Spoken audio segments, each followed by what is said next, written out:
The Hersheypark 2024 Halloween season is here, and if you want to know how to have the best day during Hersheypark Halloween, then this video is for you.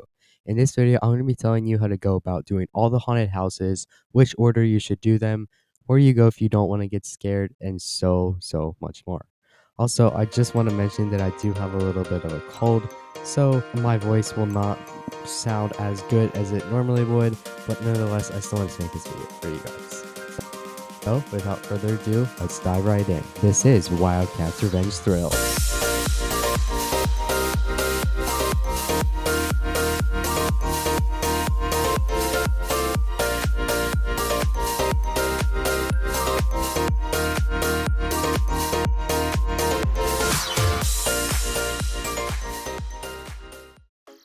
So, let's start with the haunted houses and Dark Nights.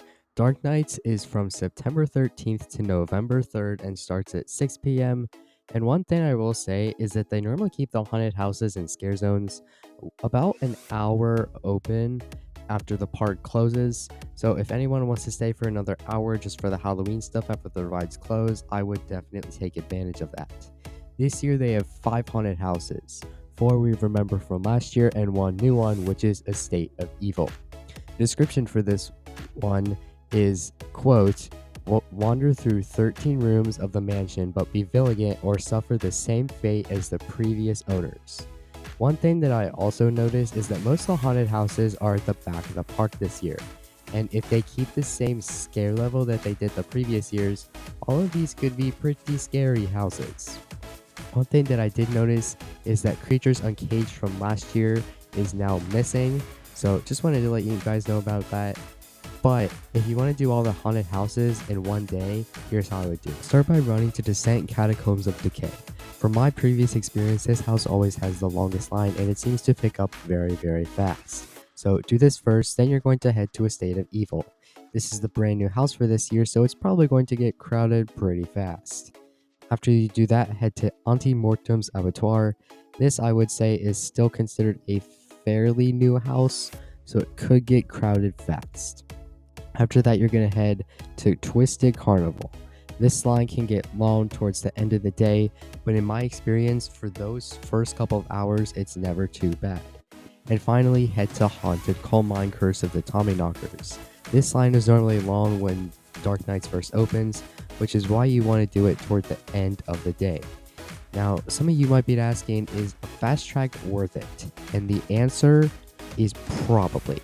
Especially if it's a Saturday and it is super crowded, then fast track is definitely worth it. But if it's a Friday where it's not super crowded and you don't really think the houses will have super long lines, I wouldn't recommend it. Now let's talk about the scare zones. These are the exact same scare zones they had last year, these being Darkstone's Hollow, Battle for Spring Creek, Fallout Zone, and Midway of Misery.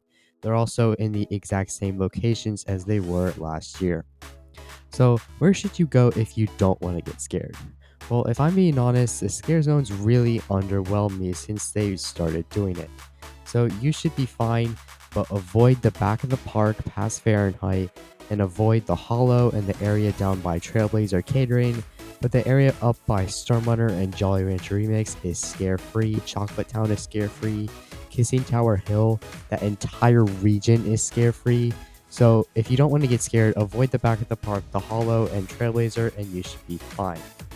So what if you want to ride all the coasters at Halloween? You're going to want to do the same strategies that you would use on a typical summer day, which I will link in the description or the card on screen. But basically start with the middle and the rides that have back capacity, then work towards the back and then the front. The only major difference is that Candemonium bedtime is now around 8 p.m. since everyone is in the haunted houses or scare zones. Candemonium is pretty much empty from 8 o'clock to park close. This is simply just because there's not a lot in Chocolate Town. The only things that are in Chocolate Town, sorry about that, is Candemonium and the Carousel. There's no Halloween stuff, and since it's Halloween, people are going to want to be scared. But anyway, there are also some opportunities to get some very good night rides, which I'll be making a video about very soon, so make sure you stay tuned for that. I will also want to say that I'm very sorry for the lack of uploads From now until the start of November is going to be super busy for me, but I plan to post a lot more once Christmas Candy Lane starts. Thank you guys for watching, and I'll see you all next time. Peace.